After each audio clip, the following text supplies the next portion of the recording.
আসসালামু আলাইকুম ভিউয়ার্স। এই যে আজকে সকালটা শুরু করলাম আপনাদেরকে নদী দেখিয়ে। আপনারা কেমন আছেন? ভালো আছেন আশা করি আল্লাহর রহমতে। আমরাও ভালো আছি আল্লাহর রহমতে। এই যে আজকে আমার সোনা বেবিটা উঠছে, উঠে কান্নাকাটি শুরু করছে। ওর আপুদের সাথে আমি দিকে রান্না করছিলাম, কি নিয়ে কী হয়েছে, কি কথা বলছে যে এবার কান্না শুরু হয়েছে, কান্নাকাটি করছে। আমি আবার আসলাম, দেখলাম কাঁদছে কেন। তো ওই যে আমার মোমোজা একটা দুষ্টু মেয়ে আছে, ওর সাথে কিনে মারামারি করছে একটু, পরে কান্নাকাটি। তারপর ওই যে আমাদের সাথে একটা মেয়ে আছে এখানে, আমি আবার গায়ে হাতে দেখছিলাম আমার গাটা গরম আছে কিনা, কেন কাঁদছে সকালবেলা উঠে।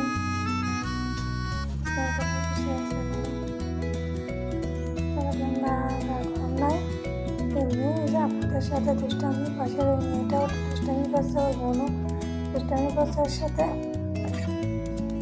দুইজনে মারামারি কাটাকাটি, বাচ্চাদের তো চলেই সবাই। আপনাদের কার কার ছেলে মেয়েরা, ওরা ভাই বোনেরা মারামারি করে, কমেন্ট করে আমাকে জানাবেন। আমার তো 4 মেয়ে মারামারি কাটাকাটি করে, এই গ্যাঞ্জাম করে, এই মারামারি করে, কিন্তু এক জায়গাতে সরবেও না, সব এক জায়গায় বসেই থাকবে, এমন অবস্থা। এই যে আমি সব কিছু কাটাকাটি করে নিয়েছি, একটু ডাল রান্না করবো, ভাতও প্রায় হয়ে গেছে। আর পেঁয়াজ, রসুন, কাঁচামরিচ এগুলো কেটে একসাথে রেখে দিচ্ছি, ভিতরে কিছু লবঙ্গও দিয়ে আছে। কড়াইতে যে তেল দিলাম, দিয়ে একটু গরম করে একটু জিরা ফোড়ন দিব, জিরা ফোড়ন দিয়ে একটু ডালটা ঝাল, পেঁয়াজ রসুনগুলো দিয়ে একটু নাড়াচাড়া করে, একটু হালকা একটু ভাজা ভাজা করে ডালটা দিলে, একটু নাড়াচাড়া করে ঝোলের পানি দিলে, দিয়ে কষায় একটু ফুটলে তারপরে ওই যে টমেটোটা দিয়ে দিলে রান্নাটা ভালোই লাগে। আপনারাও রান্না করে খেয়ে দেখেন কেমন লাগে। এই গরিবের রান্না বান্না, 4 মেয়ের মুখে একটু আহার দেওয়া, এই জীবন যুদ্ধ দিয়ে চলছে।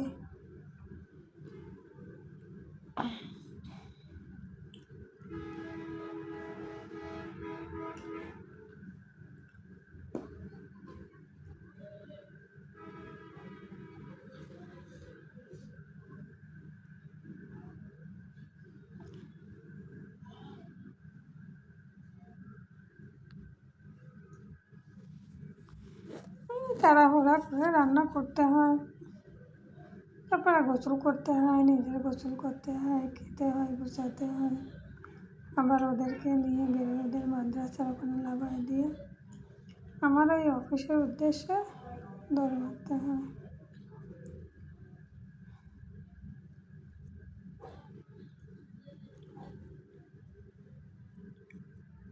মানুষের কপালে যা থাকে তাই তো হবে, কপালের খণ্ডন কেউ কি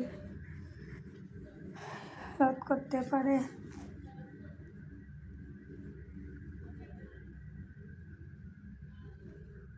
মানুষ কোন সময় কখন কার কোন সময় কি কোন দ্বারপ্রান্তে এসে দাঁড়াতে হয় কেউ কখনো বলতে পারে না।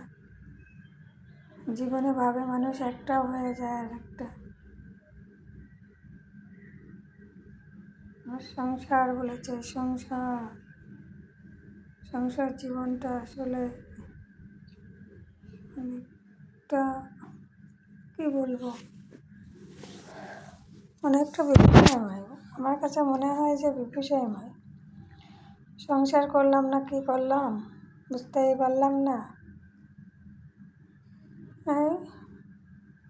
সংসার করলাম, বাচ্চা কাচ্চা জন্ম দিলাম,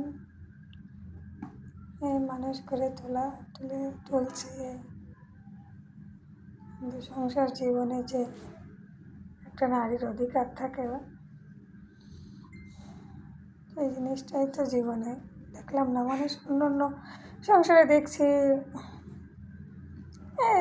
স্বাভাবিক আমার নিজের ঘরে আমার ভাবিরা আছে, আমার মায়েরা আছে, তাদের একটা সংসারের প্রতি যে একটা আবদার অধিকার থাকে, আমার জীবনে এটা ছিল না যে আমার সংসারে কোনো আমার অধিকার আমার আবদার কোনো কিছুই ছিল না। আমি একটা মূল্যহীন একটা মানুষ, একটা যেমন আগেকার শুনছে যে দাসী বান্দি নিয়ে আসে ঘরে, একটা ইসের মতন সেই দাসী বান্দির মতনই মনে করেন সংসার জীবনে কাটিয়েছি। হ্যাঁ, আসো, কাজকর্ম করো, রান্নাবান্না খাও, বাচ্চা কাচ্চা লালন পালন করো, এটাই আমার জীবনটা ছিল। একটা মানুষ সংসার সহসা সারে না, সংসার সারা অনেক কষ্টের পরে 22 বছর পরে আমার সংসারটাকে আমি ছেড়ে চলে আসলাম। আমার সংসার না, আমি বলছি কেন আমার সংসার, তো আমার সংসারই ছিল না। কাজের লোক হয়তো ছিলাম, কাজের লোক ওখান থেকে ওই সমাজের থেকে রিজাইন দিয়ে চলে আসলাম, যে নিজে কিছু করি, নিজে কিছু করে বাচ্চাদেরকে সেভাবে লালন পালন করি। বাচ্চাদের ভালোবাসা আছে বিদায় আজ আমার সাথে আছে ওরা, আমিও আছি ওদের সাথে।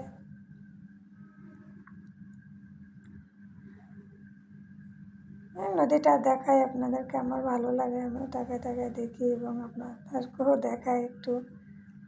নদীর দিকে তাকাইলে অনেক কিছু, অনেক কথা বেদনা না, প্রকৃতির দিকে তাকাইলে অনেক কিছু ভুলে যেতে হয়, ভুলে থাকার চেষ্টা করে অনেক কিছুই। এই জন্য নদীর দিকে তাকিয়ে থাকি আমি। সকালে উঠে রান্না করি, একবারে জানলায় বাচ্চাদের বলি, তার ফাঁকে ফাঁকে বাচ্চাদের বলি রেডি হও, গুছাও, খাও দাও, এই করি।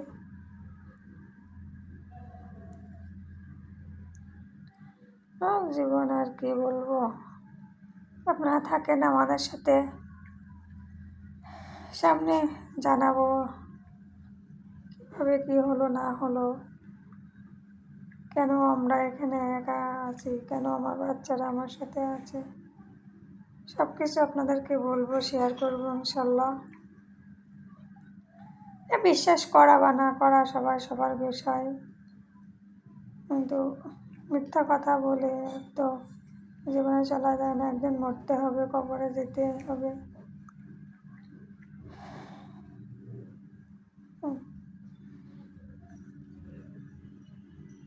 কাউকে তো বিশ্বাস করাতে পারিনি, মিথ্যাবাদী হয়ে আসলাম, মিথ্যাবাদী, চোর, অপবাদ,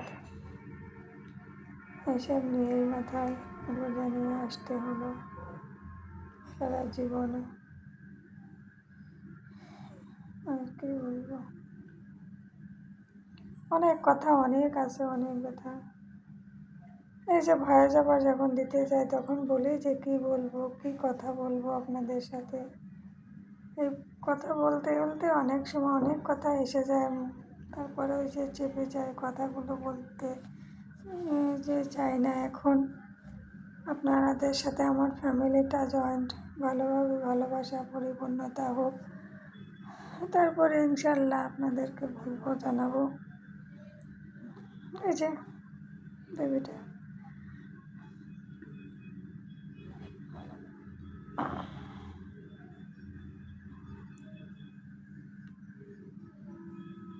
ভালোবাসা যে জিনিসটা কি বুঝতেই পারলাম না, ভালোবাসা ঠকেই গেলাম, মানুষকে বিশ্বাস করে সব ঠকেই গেলাম।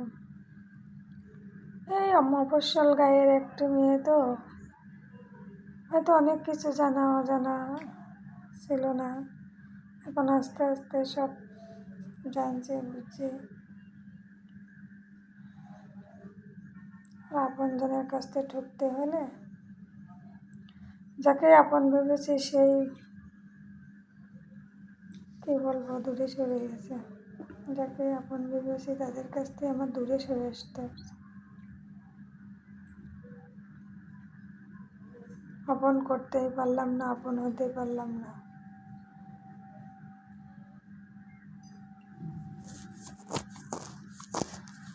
তো এই আমার টমেটো দেওয়া হয়ে গেল, ডালটা এবার ফুটতে দিয়ে আমি চড়াই দিয়ে গোসল টোসল করে নিলাম।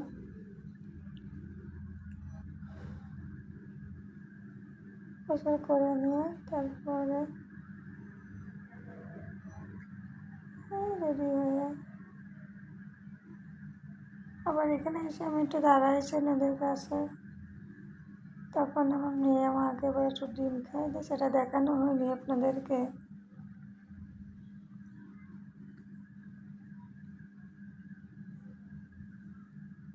মানে আমি একটু পর পর এসে জানলার কাছে একটু দাঁড়াই আর এই যে দেখি, সেই সাথে আপনাদেরকেও একটু দেখাই।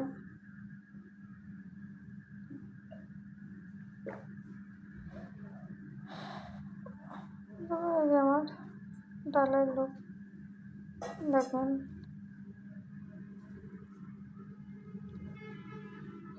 কি জীবন ছিল আর কি জীবন।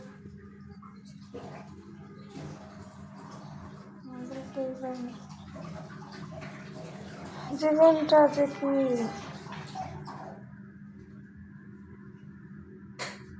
কতদিন থাকবো দুনিয়াতে, কতদিন বাঁচবো আল্লাহ পাক সেই জানে।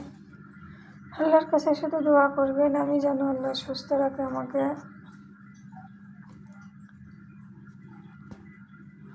বাচ্চাদেরকে যেন সঠিকভাবে মানুষ করে আল্লাহ তাআলা মেয়ে সন্তান তাদের এক এক করে ছেলের হাতে তুলে দিতে পারি এবং তারা যেন ভালো হয়, আমার মেয়েদেরকে বোঝার এবং কেয়ারটেকার ভালোবাসা স্বয়ংসম্পূর্ণ যেন তারা দেয়, এটাই দোয়া করবেন। একটা স্বামীর ভালোবাসা এবং বিশ্বাস, কেয়ারিং, এটাই সবচেয়ে সংসার জীবনে বড়।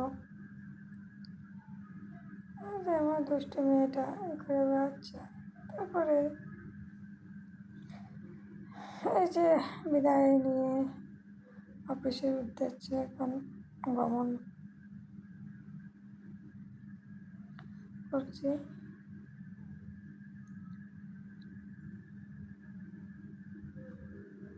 খাবারের টিফিন বাটি নিলাম, ওদের খাবারের বাটি আমার খাবারের বাটি, লাঞ্চে খাওয়া। ওই সামনে আমার সেজো মেয়ে মোমোজা, আর এই যে আমার দুষ্টু মিষ্টু মেয়েটা পাওয়া গেছে, আমাদের দেখছে।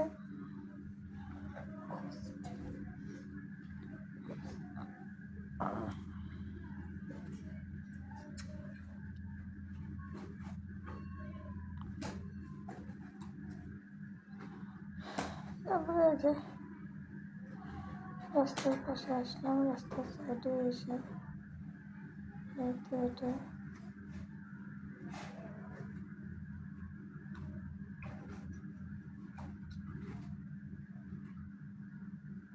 রিক্সা ভ্যান করে উঠলাম আমরা। তারপরে এই যে রাত 10টার সময় আবার বাসায় ফিরলাম। আমাদের এই যে খালু যান, ইনি আমাদের সিকিউরিটি গার্ড, খুবই ভালো মনের মানুষ একজন, খুবই ভালো, আমাদেরকে খুবই করে, আমার কথা অনেক চিন্তা করে, বলে যে মা আমরা তাই একটা বাচ্চা একটা মেয়ে, তাই আমরা বাঁচি না চিন্তায়, আমি ছেলে মানুষে তুমি কী করবা। এই সব গাছ ভালো থাকেন, আল্লাহ হাফেজ।